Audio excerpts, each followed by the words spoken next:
Vocês sabiam que o vento é usado como símbolo do Espírito Santo? A gente não vê, mas nós sentimos ele. Quando ligamos o ventilador... Não, tá errado, não. Quando ligamos o ventilador, a gente sente o quê? A gente sente o vento, certo? Assim é com o Espírito Santo também. Nós não podemos vê-lo, mas nós podemos sentir. O Espírito Santo é simbolizado como vento. Vocês sabem o que é Pentecoste? Vocês sabem o que é Pentecoste? Não? Pentecoste era celebrado 50 dias depois da Páscoa. Vocês sabem que a Páscoa nós celebramos a ressurreição de Cristo, certo? Sim, a Páscoa, né? A gente foi na salinha, a gente explicou o sentido da Páscoa, né? Jesus, ele foi o quê? Jesus, ele foi crucificado, agredido e morto. Mas depois de 3 dias, e ele ressuscitou. E vocês sabem por que Jesus fez tudo isso? Para nos dar a vida eterna. Jesus nos fala em João 20, no versículo 19, ele aparece para os discípulos e ele fala com eles assim, no versículo 22, recebam o Espírito Santo. Se Jesus diz, recebam o Espírito Santo, quer dizer que o Espírito Santo não estava no meio deles. Antes de Jesus subir aos céus, ele fez uma promessa. Vocês sabem que promessa Jesus fez? Se o Espírito Santo ainda não estava aqui na terra, que promessa vocês acham que Jesus fez aos discípulos? Que ele mandaria quem? Ele mandaria o Consolador, ele mandaria o Espírito Santo para cá. Vocês acham que Jesus ele cumpre o que promete? Sim, Jesus ele cumpre o que promete. Que ele prometeu, né, enviar o Espírito Santo e ele enviou? Sim, ele enviou. Vocês sabem quem é o Espírito Santo? Alguma característica dele, vocês sabem? Não? Ele é o Consolador, ele nos consola da tristeza. Às vezes nós estamos tristes, aí a gente pede Espírito Santo, o pastor até que quando ele vai orar, alguém perdeu um ente querido, ele fala que o Espírito Santo possa consolar. E o Espírito Santo consola? Sim, o Espírito Santo consola. Ele nos ajuda a falar com o Pai. Às vezes nós não temos palavras para orar, mas quando nós pedimos a Ele, Ele envia palavras para nós falarmos com Ele. O mais importante também, deixa por último, Ele batiza com fogo. Vocês acreditam que o Espírito Santo batiza com fogo? Sim! Vamos ler o tema? Crianças cheias do Espírito Santo. De novo. Crianças cheias do Espírito Santo. Sim, tá vendo aquele foguinho ali? É do Espírito Santo, porque ele pode batizar as crianças, como pode batizar os adultos também, com o Espírito Santo. Glória a Deus. E o mais importante, ele convence do pecado. Vocês sabiam que ele tinha tantas características assim? Ele tem muito mais características do que isso, mas eu só trouxe algumas. Vocês têm mais alguma característica? Espírito Santo também é o quê? É nosso amigo, não é? Glória a Deus. Aqui um pouco mais à frente, no versículo 5, diz assim: havia em Jerusalém judeus, devotos a Deus, vindos de todas as nações do mundo. Ouvindo-se o som, ajuntou-se uma multidão e ficou perplexa, pois cada um ouvia falar em sua própria língua. Aqui embaixo vai falar também que alguns ficaram maravilhados, pensando: o que é isso? Que maravilha é essa? Já outros zombaram, falaram assim: eles estão bêbados, eles estão embriagados. Mas eles estavam embriagados? Não, eles estavam cheios do Espírito Santo. Aqui também, como eu li, que Jesus ele fez o quê? Uma promessa. Que promessa que foi? A vida do Espírito Santo. A vida de quem? Do Espírito Santo. Se vocês me responderam que Jesus ele cumpre as promessas que ele promete, mas muitas das vezes a gente confia nas promessas de Deus. Nós não confiamos às vezes as promessas de Deus demoram a acontecer. Como foi com Abraão. O pai prometeu para Abraão que ele teria um filho. E ele acreditou? Sim, ele acreditou que ele teria um filho. Só que demorou muito. E ele e Abraão e Sara quiseram o quê? Dar um jeitinho. Eles quiseram dar uma ajuda a Deus. Só que Deus precisava dessa ajuda? Não, Deus não precisava dessa ajuda. Deus não pediu aquela ajuda a eles. O que aconteceu? Eles tentaram ajudar, mas ajudaram? Não, eles não ajudaram. Nasceu Ismael. E ele era o filho da promessa que Deus prometeu a Abraão? Não. Quem era o filho da promessa? Era Isaac. Só que depois de muito tempo, eles perceberam que não era Ismael. Porque Deus prometeu que ele viria de Sara. E Sara era uma mulher jovem? Não. Sara era uma mulher já de idade muito avançada. Então, eles ficaram com dúvida, será que Deus realmente vai cumprir o que ele prometeu?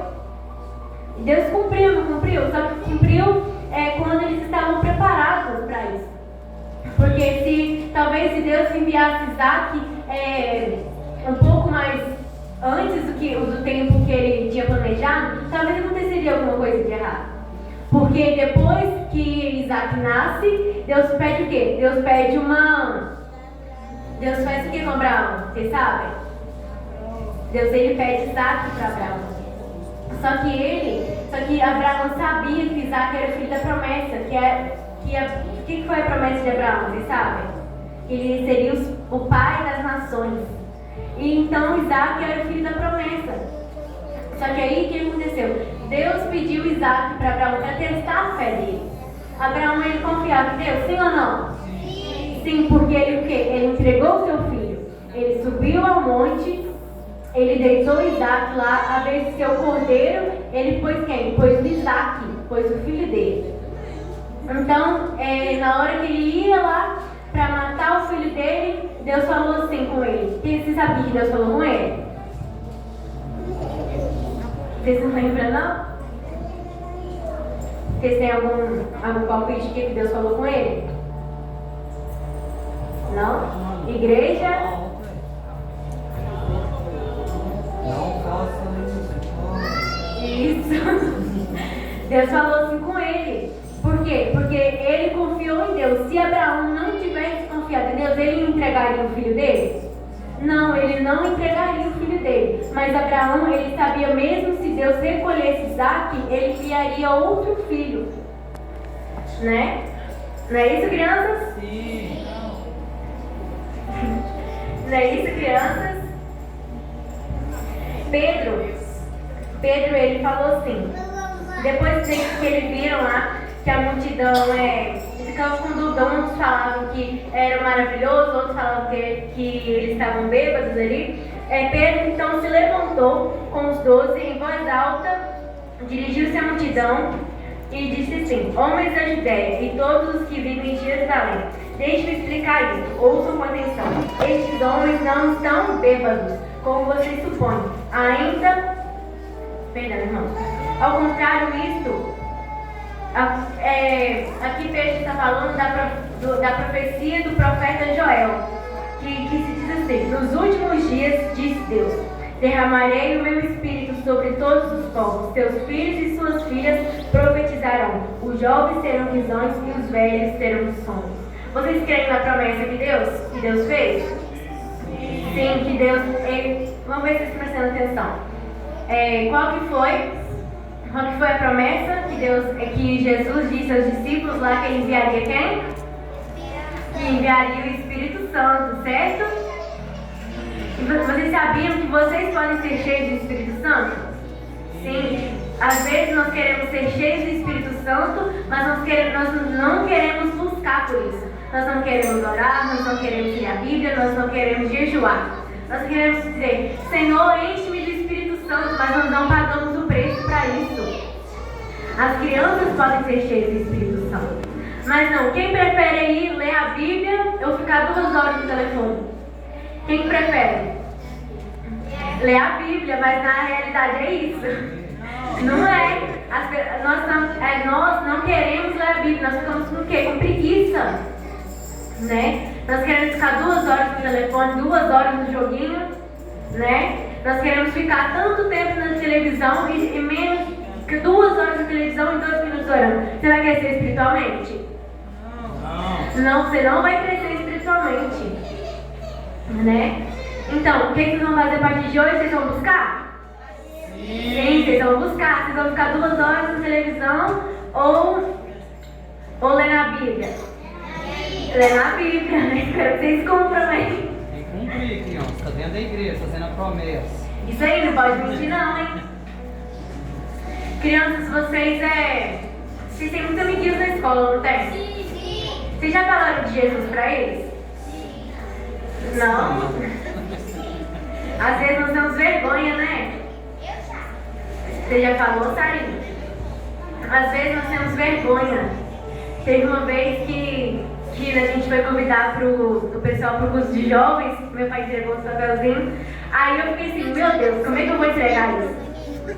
Aí fiquei, Jesus amado, me dê força.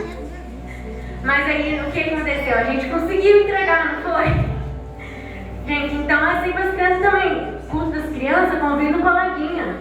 Mesmo que não venha, a sementinha está plantada, né? Então na escola, até no trabalho também, né? A sementinha tem sempre que estar plantada ali. Porque não adianta você ser crente aqui se você não é crente lá fora. Não adianta você ser uma coisa aqui e outra lá. Não adianta você estar aqui com o microfone, não adianta você estar aqui pregando, cantando. Se não lá fora você está falando palavrão, você está falando coisas que não agradam a Deus, né? Porque aqui Deus ele Deus, a gente reconhece quando Deus nos entrega, a gente percebe quando a pessoa é cheia de si mesma e quando a pessoa é cheia de Espírito Santo. Não adianta estar aqui com o microfone falando palavras bonitas, sendo que lá fora eu não sou nada disso. Sendo que lá fora eu falo mal dos outros, eu falo palavrão, eu sou uma pessoa totalmente diferente, né? Porque filho de crente é crente? Não, uma pessoa mesmo tem que buscar. Não adianta eu só falar aqui e lá fora é totalmente diferente. Quando Jesus voltar, eu seguro na saída da minha mãe e susto também. Não é assim? Não, cada um tem que buscar o quê? Por si mesmo. Não adianta minha mãe ficar 2 horas lendo a Bíblia, eu ler a Bíblia por 2 minutos. Ficar 2 horas mexendo no telefone, 2 horas na televisão. Você acha que eu vou subir pro céu? Não, assim, ninguém sobe pro céu, porque a gente precisa ter uma vida de oração, uma vida de jejum, uma vida de leitura da Bíblia. Porque filho de crente é crente? Crianças? Não. Isso só funciona no mar, né? Filho de peixe? Peixinho é. Mas na vida da nossa vida não é assim não. Amém. Assim eu vou finalizar as minhas palavras, mas antes eu queria chamar o meu jovem para fazer uma oração com as crianças. Aleluia. Então, crianças, colocar a mão